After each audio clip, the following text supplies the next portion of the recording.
aí galera, beleza? Aqui é a Liara do canal Liara Programadora e hoje a gente vai aprender a se livrar de uma vez por todas daquele monte de if aninhado utilizando Design Patterns. E o que seria Design Patterns? São soluções para problemas comuns e recorrentes que a gente tem na programação.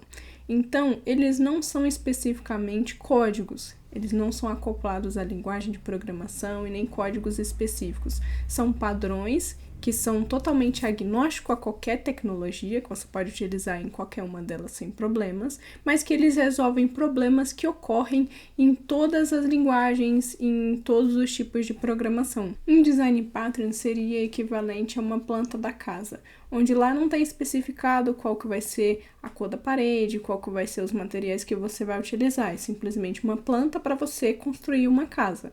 E a forma como você vai construir essa casa é desacoplada dessa estrutura. A gente tem 3 tipos de design patterns. A gente tem os criacionais, que definem como os objetos vão ser criados. A gente tem os estruturais, que definem como os objetos vão ser organizados. E a gente tem os comportamentais, que eles definem como os objetos vão se comunicar entre si. Hoje a gente vai ver o Strategy Patterns, que ele é uma solução bem interessante para quando a gente tem, um exemplo, vários tipos de validações. Então eu tenho um formulário, que eu tenho vários campos, sei lá, CPF, CNPJ e e-mail, por exemplo, e aí eu quero aplicar um tipo de validação para cada um desses campos de acordo com o tipo que é passado. E aí com o Strategy Patterns a gente não precisa desses vários ifs, a gente só define qual que vai ser o campo e qual que vai ser o dado que vai ser aplicado. Então, e-mail, quando a pessoa passar e-mail, ele já vai aplicar diretamente a validação de e-mail. Quando a pessoa passar CPF, ele já vai aplicar o CPF.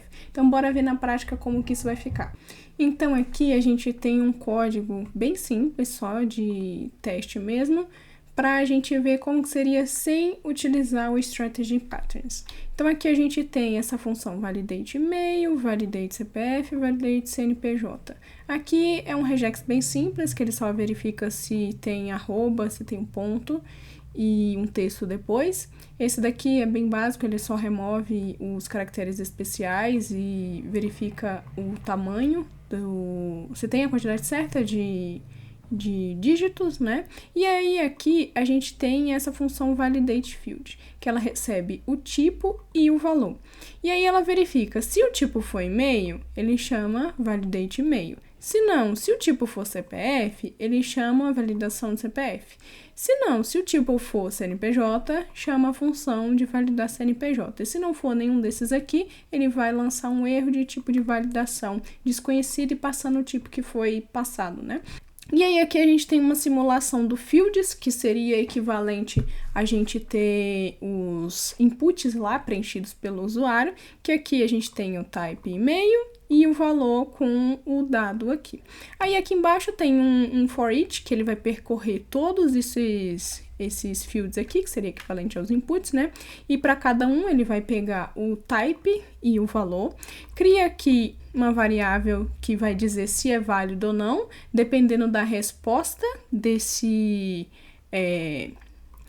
método aqui, porque aqui a gente tem o return, né? Então, ele retorna se o dado é válido ou não, passando o tipo e o valor. E aqui ele vai mostrar para cada um, em letra maiúscula, o valor, se é válido ou não. Então, se a gente testar isso aqui, eu tô cd no patterns. Então, aqui eu vou dar um node main.js. E aí, aqui ele retornou pra gente e-mail. O e-mail é válido, então vamos fazer até um testezinho aqui. Se eu tirar isso aqui e rodar de novo. Tá, eu não salvei. Ele já deu false, né?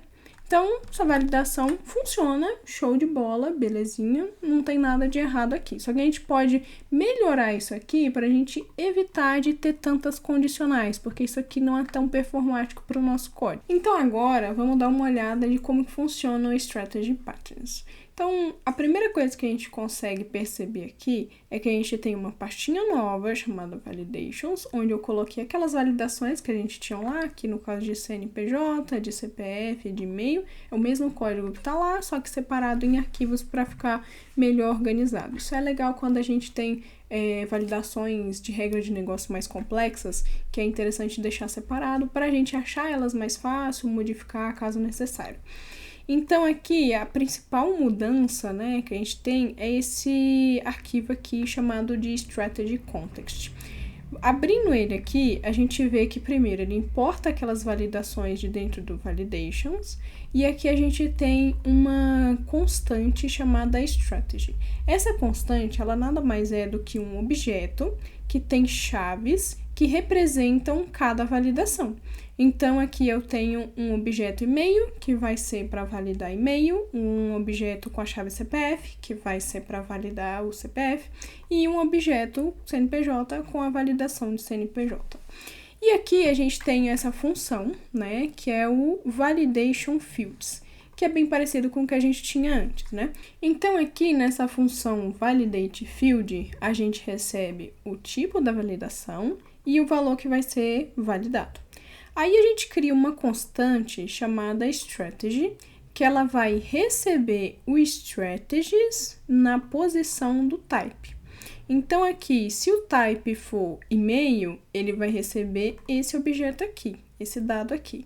E o que seria esse dado? Esse dado é a função que faz a validação. Porque aqui a gente não está chamando assim. Se eu colocasse assim, o que seria passado aqui seria o retorno dessa função, porque ela seria executada. Só que aqui a gente não está passando o retorno da função, a gente está passando a própria função aqui para dentro. E aí, beleza.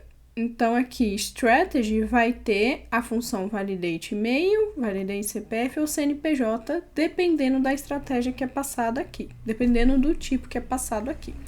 Aí a gente faz uma validação simples que, se não tiver estratégia, ou seja, se na hora que ele for procurar aqui nesse objeto e passar uma chave que não existe aqui, por exemplo, senha, né, o campo preenchido ou não, ele não vai existir, porque não vai ter o que atribuir a essa variável aqui. Então, ele vai lançar um erro de validação desconhecida e passando o tipo, que essa parte aqui seria equivalente ao que a gente tinha naquele else, né, que era executado no final.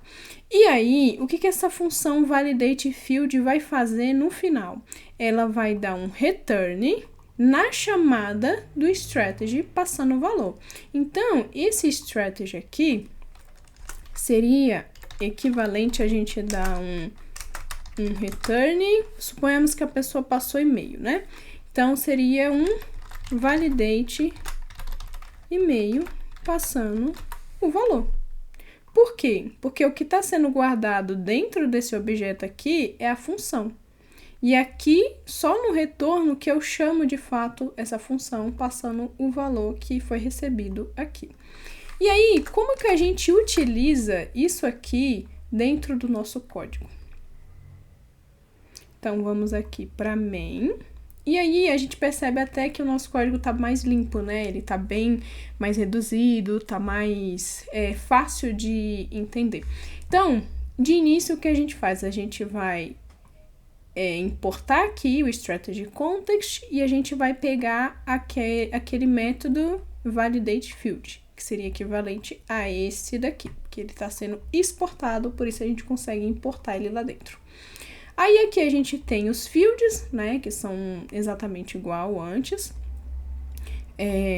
E aqui a gente faz a mesma coisa que antes, a gente pega esses fields aqui, a gente pega para cada um deles o tipo e o valor que está sendo passado aqui, e aí fica mais simples, a gente tem o isValid, e a única coisa que a gente precisa passar é chamar o validate field, passar o tipo e o valor, e vai funcionar da mesma forma.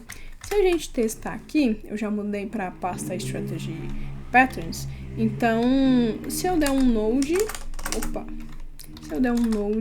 main.js, ele executa da mesma forma. Só que aqui dentro do nosso main ficou um código muito mais limpo, muito mais fácil de entender e em nenhum momento a gente utilizou if. Por quê? A gente já passa exatamente o tipo que a gente quer e ele já sabe o que precisa ser executado. Então, se é tipo e-mail, eu preciso executar isso aqui. Se é tipo CPF, eu preciso executar isso aqui. Se for CNPJ, isso aqui. E aqui dentro a gente pode ter várias estratégias diferentes para vários tipos de contextos diferentes, sem utilizar nenhum tipo de if.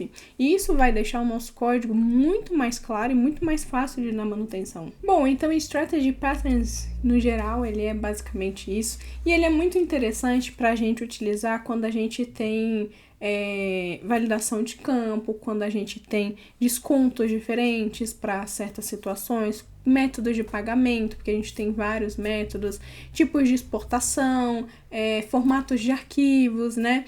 Então, ele é interessante para quando a gente tem uma variedade de possibilidades e ao invés de a gente ficar colocando if, else, if, else, if, else, a gente usa essa solução que é muito interessante. Quando ele não é recomendado, quando a gente tem poucas variações, então ele acaba se tornando overkill demais, sabe? É tipo matar uma mosca com a bazuca, é coisa demais, é complexidade demais para uma coisa muito simples que não vai ter um ganho significativo ali vantajoso. E qual a motivação para a gente estar utilizando os design patterns? Primeiro, a gente vai escrever um código mais limpo e organizado, a gente vai estar utilizando soluções que já foram testadas por outros desenvolvedores, a gente vai trabalhar melhor em equipe, porque todo mundo vai estar entendendo o mesmo padrão que está sendo falado, e a gente consegue resolver problemas mais complexos com mais segurança, além de ser um conhecimento interessante para a gente estar trazendo em entrevistas que faz a gente se destacar um pouco. E também é uma solução muito interessante para a gente utilizar em projetos legados, por exemplo, na empresa e tal. A gente pode dar aquela refatorada ali naquele código e deixar ele muito melhor para a gente mexer no futuro, para quem for mexer depois. Então, é bom. É uma estratégia muito boa para a gente usar quando o projeto já está crescendo, quando o projeto já está grande e a gente começa a sentir essa necessidade de, nossa, isso aqui poderia ter sido otimizado e tal. Então é isso, pessoal. Eu espero que vocês tenham gostado do vídeo. Deixe o seu comentário aí o que você achou, se ficou claro, se vocês conseguiram entender, se ficou alguma dúvida, né? Dá aquele like, compartilha com quem tá aprendendo Design Patterns, por quem tem interesse de aprender sobre, e eu acho que eu vejo você na próxima e falou!